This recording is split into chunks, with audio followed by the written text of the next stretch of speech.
First You Think is a not-for-profit ministry of the First Unitarian Church of Des Moines. Support us at ucdsm.org today.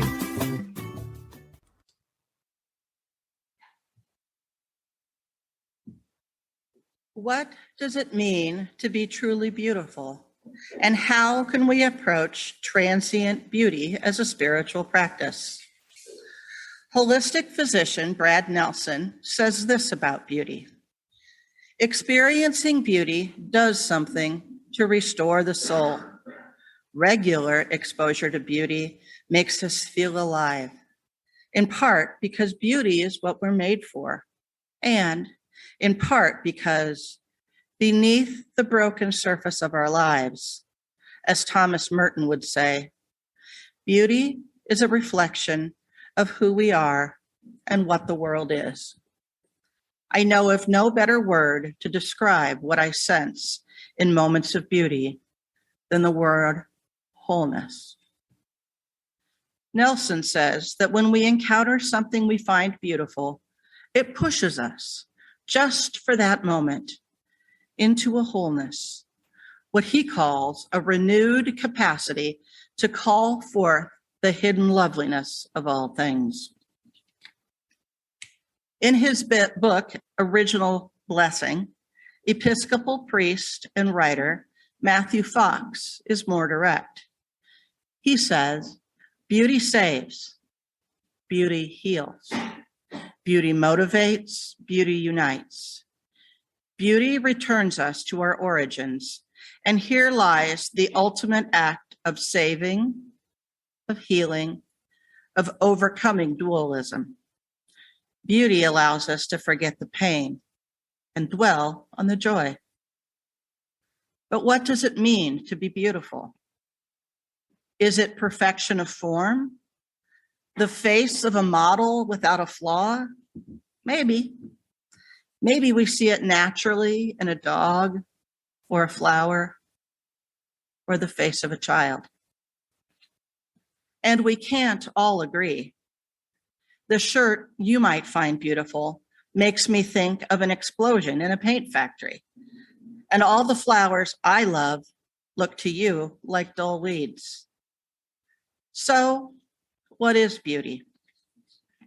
If we put an artificial flower and a living flower side by side, is one more beautiful than the other? In Zen mind, beginner's mind, Shunryu Suzuki says that things change is the reason why you suffer in this world and become encouraged. But when you change your understanding and your way of living, then you can completely enjoy your life in each moment.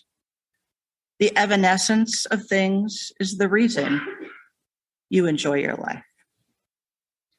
The evanescence of things is the reason you enjoy your life.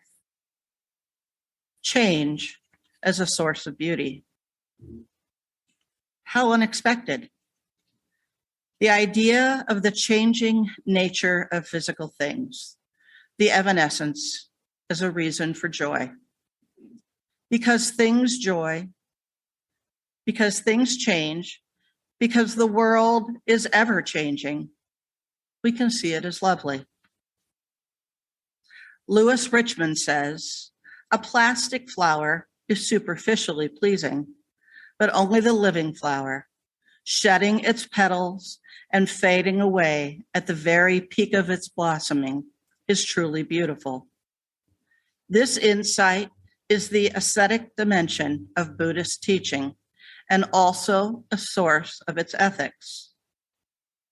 When we appreciate each thing and every person as fragile and precious, we don't want to hurt them. Instead, we practice the first precept, non-harm, and aspire to be more careful and kind. If we were to look at a series of pictures of people, what we are actually seeing is a being frozen in time. Each and every one of them is beautiful, specifically because they are representations of a changing being in a moment of time. Our biological imperative causes us to be drawn to the form or image that is most regular and even. The one most like our hardwired biological template is the one we find pleasing. Simple utility, continuation of the species, requires us to look for health in the beings around us. But we are more than utility. Why do I want to see you in person rather than on a Zoom call? Why is a concert great and listening to a CD just routine? Why is a home-cooked dinner better than the exact same meal served in a diner? We are more than just biological utility. Beauty is more than just a call to aesthetic perfection or form. That is the wrong way around. We do not see perfection and think that is beautiful. We see beauty, something that makes us feel the joy and forget the pain, and so we call it perfect. In creation spirituality, Matthew Fox says, we all share beauty. It strikes us indiscriminately. There is no end to beauty for the person who is aware. Even the cracks between the sidewalk contain geometric patterns of amazing beauty. If we take pictures of them and blow up the photographs, we realize we walk on beauty every day, even when things seem ugly around us. This is the spiritual component of beauty. It has to reach beyond mere biology, beyond mere aesthetics, in order to call us to a higher sense of being. To truly understand and explore beauty, you must actively participate. You must be pulled out of your mundane moment of existence and into something greater. Paul Evdokimov says that any contemplation of beauty that is strictly aesthetic falls short, and that true contemplation of beauty requires a religious act of faith, an active participation, and an incorporation into the transforming beauty of the divine. In Gardening Eden, Michael Abbott writes, "Here is a barometer for us to monitor in ourselves. The extent to which we can recognize and appreciate beauty in our lives may indicate the condition of our spiritual walk with the Creator. The closer we are to walking with the Creator, the more beauty we will see in life." He notes that many people fail to see the beauty around them. The beauty gets overlooked. He says, it's as if we have to be forced to remove the scales of materialism and entertainment from our eyes so that we can see the beauty in God's universe, the beauty intended to fill us with joy, rest, and inspiration. Beauty lets us experience wholeness. True beauty is personal, beyond generic ideals. Our world has degraded and detached concepts of beauty, made it all about objectification and commodity. The challenge is to move beyond that hollow shell and to reapproach the entire concept. The experience of beauty is more important personally than the object or person you find beautiful. You can find beauty all around you. It isn't dependent on accepting some religious doctrine or another.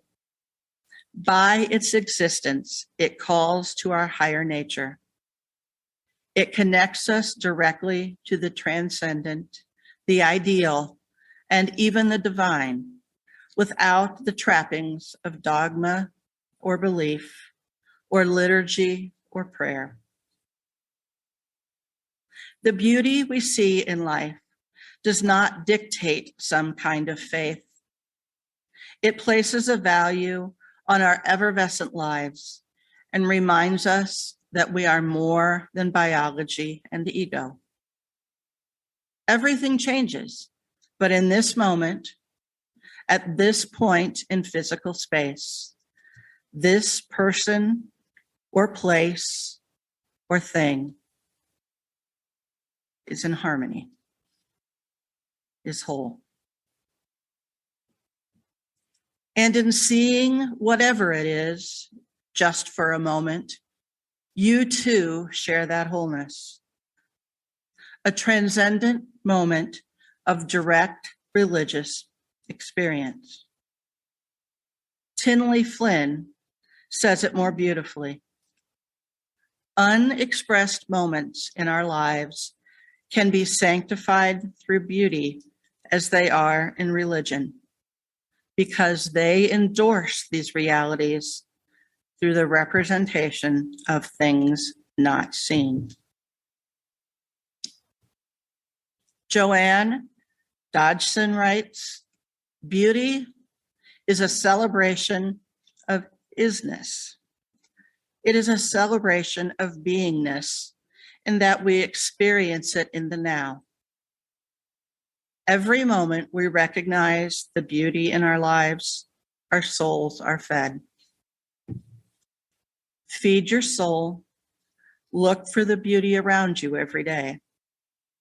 Not just the aesthetic perfection, but the unique beauty, the broken beauty, the beauty in the middle of the ugly, the beauty in the middle of the pain.